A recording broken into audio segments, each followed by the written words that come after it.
Halo pemirsa GPR TV dari Sabang sampai Merauke, dari Miangas hingga Pulau Rote. Bertemu kembali dengan saya Anggria Ratri dalam program Kominfo Newsroom.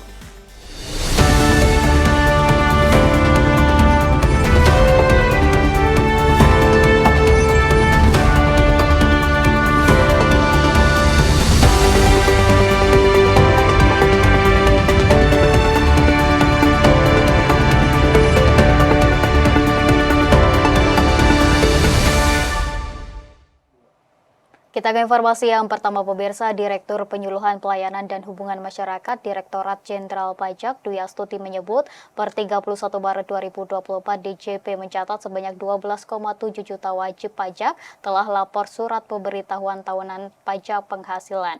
Angka ini meningkat sebesar 4,9% dibandingkan periode yang sama pada tahun lalu. Direktorat Jenderal Pajak Kementerian Keuangan menyebutkan pertanggal 31 Maret 2024 tercatat 12,7 juta wajib pajak telah melaporkan surat pemberitahuan tahunan pajak. Jumlah ini terdiri dari 348,32 ribu wajib pajak badan dan 12,35 juta wajib pajak orang pribadi. Angka tersebut mencapai 65,88% dari total wajib lapor dan meningkat sebesar 4,92% dari tahun sebelumnya. Sebagian besar wajib pajak melaporkan SPT tahunan melalui e-filing dengan total 10,9 juta. Sementara itu tercatat sebanyak 1,4 juta melalui e-form, 16 melalui e-SPT, dan 393 ribu secara manual. Kedepannya DJB berharap banyak wajib pajak yang melaporkan SPT tahunan secara daring. Direktur Penyuluhan Pelayanan dan Hubungan Masyarakat Ditjen Pajak Dwi Astuti mengatakan, sebagian besar wajib pajak belum familiar dengan e-filing.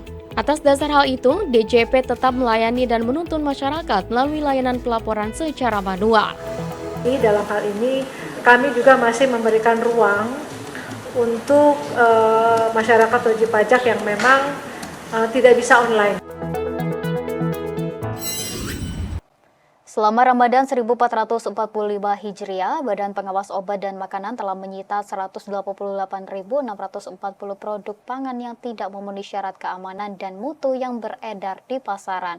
PLT Kepala BPOM Rizka Andalusia meminta masyarakat untuk mewaspadai jenis-jenis makanan yang tidak memiliki izin edar, kadaluarsa hingga rusak agar tidak dikonsumsi. Badan Pengawas Obat dan Makanan menyita 188.640 item produk pangan tidak memenuhi syarat keamanan dan mutu yang beredar di pasaran selama periode Ramadan 1445 Hijriah atau 2024 Masehi.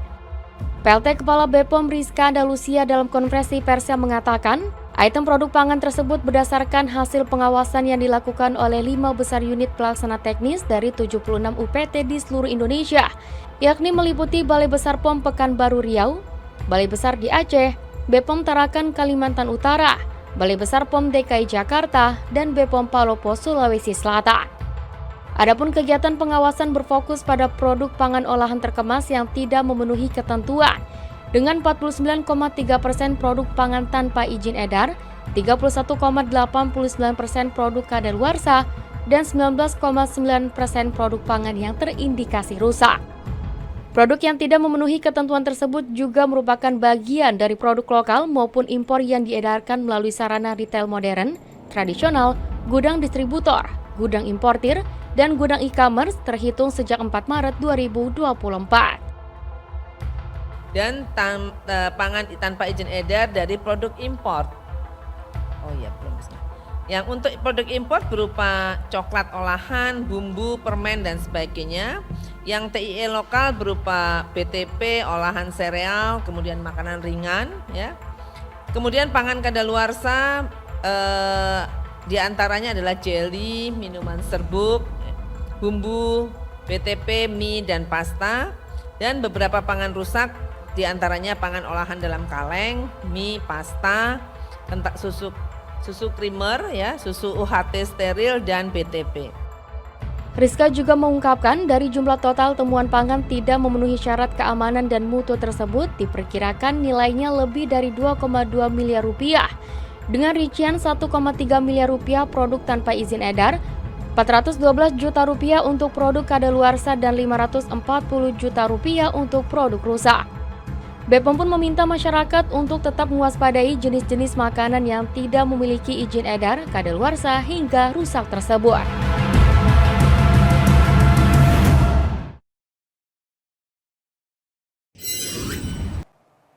Menjelang Hari Raya Idul Fitri, Badan Pengawas Obat dan Makanan melakukan intensifikasi pengawasan rutin khusus pangan dan menyatakan kue khas Lebaran tidak memerlukan izin edar.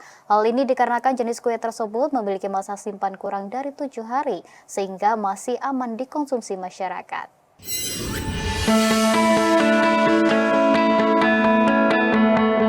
Kurang dari 10 hari menjelang Lebaran, meningkatnya permintaan kue khas Lebaran yang dijual di masyarakat dalam bentuk parsel seperti nastar, putri salju, dan kastengel. Badan Pengawas Obat dan Makanan melakukan intensifikasi pengawasan rutin, khususnya pada pangan selama Ramadan dan menjelang Lebaran, guna memastikan kue tersebut aman dikonsumsi oleh masyarakat. Kepala Badan Pengawas Obat dan Makanan Rizka Andalusia mengatakan jenis kue khas Lebaran tidak memerlukan izin edar karena memiliki masa simpan kurang dari 7 hari. Pangan yang memiliki masa simpan lebih dari 7 hari harus memiliki izin edar karena mengutamakan kualitas pangan tersebut agar tidak rusak dan layak dikonsumsi seperti pangan siap saji. Lebih lanjut, Rizka mengatakan BPOM akan terus melakukan sampling terhadap kue-kue khas Lebaran yang banyak dijual di pasar tradisional. Proses ini dinilai penting untuk memastikan bahwa pangan yang dijual adalah aman dan sesuai dengan standar kesehatan yang telah ditetapkan. Jadi kalau pangan tersebut batas penyimpanannya di atas 7 hari itu yang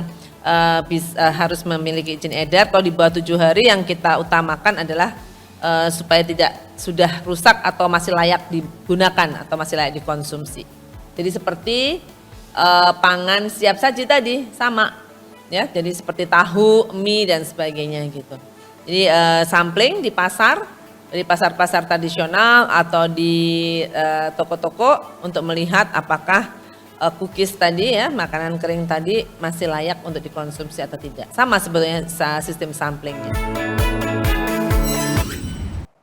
Kita beralih ke informasi lainnya pemirsa. PLT Kepala BPS Amalia Widyasanti dalam konferensi pers BPS 1 April 2024 menyebut inflasi yang terjadi pada Maret 2024 bertepatan dengan momen Ramadan.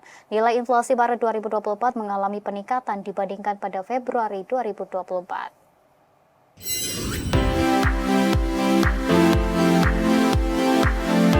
Nilai inflasi bulan Maret 2024 jelang Ramadan 1445 Hijriah mengalami kenaikan sebesar 0,52%. Persentase tersebut juga lebih besar dibandingkan tahun lalu di bulan yang sama. Komoditas utama penyebab inflasi Maret 2024 disebut Amalia Widyasanti didominasi oleh komoditas pangan yang bergejolak. Komoditas tersebut diantaranya telur ayam ras, daging ayam ras, beras, cabai rawit, dan bawang putih.